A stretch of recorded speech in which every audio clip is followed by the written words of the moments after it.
Good morning, Guardians. The Zhalo Gamer here, and it is Friday, and Zur is back in the tower. Well, no, he's not technically in the tower, but he's in the solar system, and he's got some stuff for you, brought to you by the Core Origin System and the Corpus. Yes, we have sent you Zur, and he has got some stuff, and if you do not have this stuff, you need this stuff. I'm not saying this because I'm trying to get your strange coins. This is some good stuff. You definitely need this stuff. All right?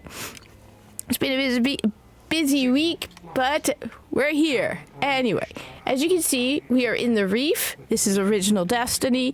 Yes, Zur sometimes arrives in the reef. It's rare, but it does happen. You have 48 hours to locate Zur and pick up what you want. So he arrives at 5 a.m. on Friday Eastern Standard Time, and he departs on Sunday, 5 a.m. Eastern Standard Time. Again, this is important because he does not stay until reset like he does in Destiny 2. All right? Destiny 2, I know he stays until reset. Destiny 1, he does not. Also, reset in Destiny 1 is Tuesday at 5 a.m. Eastern Standard Time. Destiny 2 is later in the day. So we are heading, he's always in the same location when he's in the reef. Is it true he's only in the tower now in Destiny 2? It's been a while, but I heard somebody say that they were complaining that Zur wasn't moving around as much as he did in Destiny 1, which I thought was odd because he used to be in multiple, like he would be all over the solar system in Destiny 2. I remember that. Anyway, right over here, Zur, Agent of the Nine. And he has, first off, he has got one that if you do not have this, you definitely need this. And that is the Zalo Supercell. If you do not have Zalo Supercell, you need it. And it is better than Risk Runner. So you have Zalo Supercell and Shock Hazard. The ornament is this one here. This is the ornament you're getting. Zalo is a primary weapon. It is an auto rifle. However, remember, this is Destiny 1. Destiny 1, the primary weapons are, the vast majority of them are kinetic damage. You get a few exceptions, but the majority of them are kinetic. The exceptions are like the Raid Adept weapons, Necrochasm, and Zalo Supercell. So Zalo Supercell is an arc weapon in your primary slot. So that alone makes it exotic, all right, for Destiny 1, not Destiny 2. For Destiny 1, having a arc auto rifle is a big deal. Now, he also, Zalo Supercell also has, so arc projectiles have the chance to chain lightning when enemies are close together, which is awesome. This thing just constantly is chaining lightning. I was using it this weekend when I was live streaming. It just was, yeah. Also, arc burn was in effect, so this thing's just amazing. It burns through stuff. It, like I said, arc, chain lightning. But that's not all. It's got bolts from the blue. Double kills with this weapon charge a small amount of your super energy and return ammo to the magazine. So you get super energy, ammo returned to the magazine, chain lightning, and it's an arc primary weapon. So this is one of those weapons that I call a exotic. This is a real exotic. This is one of those exotics that even people in Warframe will go, yeah, that's pretty cool. It's better than Risk Runner in my opinion. I know Risk Runner is an SMG, I believe. It's been a while, but yeah, I remember Risk Runner. Excuse me, sorry about that. So Zalo, definitely, if you don't have it, you definitely need to pick it up, okay? Absolutely. Next you have the Mida Multi-Tool and Special Ops. Now the Mida, that one you don't really need as much. It really isn't that much of an exotic, I will say. I know it's... Excuse me about that. So you're getting Special Ops, which is this ornament here, which I think is cool. I think both of the ornaments for Mida is pretty cool. Mida is really well known for being this boost your speed weapon. I know I remember it in Destiny 2. It had also the Mida mini tool. I remember having that as well. And like having like the original one. And then people being surprised like I had the original one. So, you have here, see, you have lightweight, you have this weapon boosts move speed and fires on a hair trigger. That's it. That's all that Mida's got, all right? It makes you faster, which is why at times I'm like, why the hell is this thing an exotic? The only reason I've been a big fan of the Mida is because I like the rate of fire and impact. That's about it.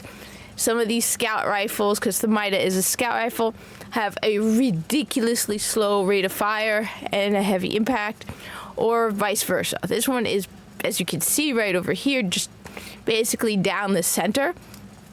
And so that's mainly why I like the Mida, because I tend to use scout rifles like sniper rifles. So the Mida has got a decent rate of fire, decent hit rate, like impact. That's about it. But it's not, if you have the choice between getting the Mida and the Zalo, I would go with the Zalo all the way. Zalo's definitely what you definitely need. Go with the Zalo Supercell. Do not go with the Mida.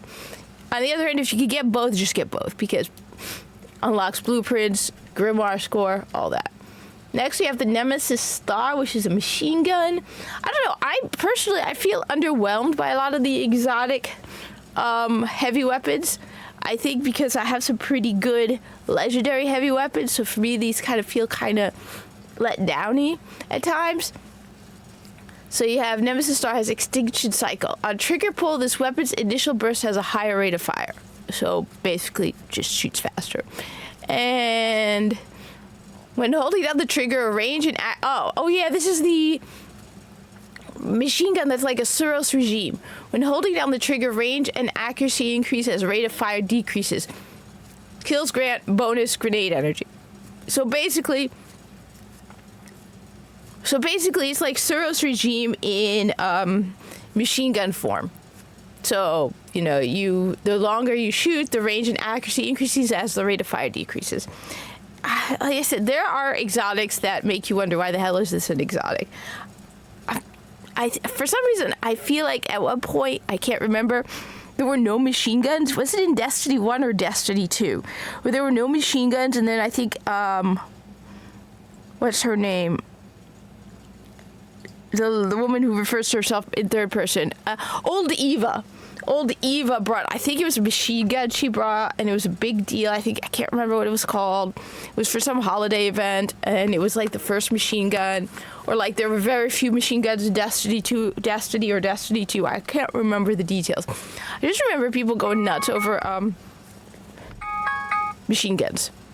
But it's like, you get all these different moments where people just go nuts over certain weapons, and okay. So, I don't know. Again, Zalo Supercell, in my opinion, is by far the better option of all of the weapons. So, Zalo Supercell, definitely pick up. This one, again, it's always good to pick up the rest of the stuff, but if you are limited in your choices, go for the Zalo. You got the Legacy Engram. Like I say this every week. Unless you have an excess of strange coins, don't waste them on this thing, because you'll probably get a year one weapon, which you can't really use after a certain point. So really not worth it. Sometimes it will unlock the year 2, but really not worth it. Unless you have an excess of strange coins. I know people have told me they have hundreds of strange coins, then go right ahead, have fun. So then we have the Dune Marshers for the Titans. Okay. Increased sprint speed, increased movement speed while aiming your weapon, and tighter turn radius while sprinting. It feels like a Temu version of the Frosties, because the Hunters have similar, but then we have increased recharge for like melee and grenade. So it feels like the Temu version of the Frosties, but hey, Titans, let me know. Does it really, you know what? If you pair this with the Mida, that might be pretty cool. Because you got the increased speed from the Mida, then you got the increased speed from this. Dune Marshers seems pretty cool. Let me know, Titans. What do you think? Am I being Titan smart? Am I impressing the Titans for once? And not just being like, hunter person. Next, we have the Capri Steak for the Hunters, and this thing is cool. Creepy looking, don't get me wrong. Ridiculously creepy looking. I'm sorry, but just creepy. Dear God, that thing is creepy. Yeah, that's just raw. No. Gain invisibility after crouching in place for a short time. Melee attack an enemy from behind while invisible. Delivers 4 times the damage. Melee attacks apply a lingering damage effect. So, pretty sweet. I do not look down on stealthing as a hunter, because there was a point where I will go through like periods where I'll choose a different class and just obsess over it. And there was a time where I was going full on stealth, and stealth can be pretty good, especially in nightfalls, just getting through stuff, stealthing it out. There was a time I was doing a nightfall with a a team. It was the brothers on the Dreadnought, and I would stealth it, and because every time one of them would go down, I'd stealth reviving them. So it's a time where I was totally, completely obsessed with Night Stalker. Right now it's Golden Gun because it just helps with stuff like Challenge of the Elders to have Golden Gun running, and you just Celestial Nighthawk the boss. But Khepri Sting, yeah, good one. Definitely one of the best. I really like. Then finally for the Warlocks, we have Nothing Manacles because Warlocks are nothing. Enable scatter grenade tracking. Gain an additional scattered grenade charge. Wait a minute, you guys don't have like tracking grenades? Warlocks don't have tracking grenades? Oh, I'm sorry, Warlocks. I'm not making fun of you, Warlocks. I never make fun of Warlocks. Absolutely not. So now you got scatter grenades. Hunters get first place, Titans get second, Warlocks get third. Because while scatter grenades are cool, moving faster as a Titan is definitely much cooler. Because faster killing as a Titan is definitely much cooler. So, sorry, Warlocks. You get third place. Definitely.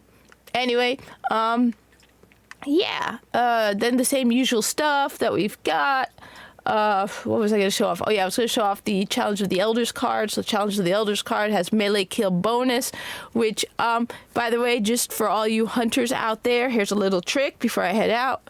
Hunters, here's a little trick for Challenge of the Elders, because I keep pushing this one, called Knife Juggler. Precision kills with throwing knife immediately reset its cooldown. So basically, every time you get a precision kill with your throwing knife, it resets it. So you can basically just precision kill throwing knife over and over and over. And the points for a precision kill and a melee kill. So a throwing knife kill is both if you get a precision kill with your throwing knife, it counts as a melee kill and a precision kill. So you get all those points. It's great for Challenge of the Elders. Hunters, throwing knife, knife juggler is the best for Challenge of the Elders. So yeah, it's pretty cool. The only thing is like shanks do not count as a precision kill. And sometimes you have shields, which can be a pain in the butt. So that's a little bit of a trick for Challenge of the Elders. What else have we got? And then you have the same usual stuff. You can never have enough heavy ammo synths. Don't listen to them. Denial. Anyway, thank you for watching. Like, comment, subscribe. I will probably not be live streaming this weekend because we have guests this weekend. And, excuse me. And so I'll probably be with them for the majority of the weekend. We'll see what's going on. But I am pushing. Remember, Destiny 1 is only $20 on Xbox and PlayStation. So let's just mess with Bungie and play some Destiny 1. Thank you for watching. And I'll see you in the tower.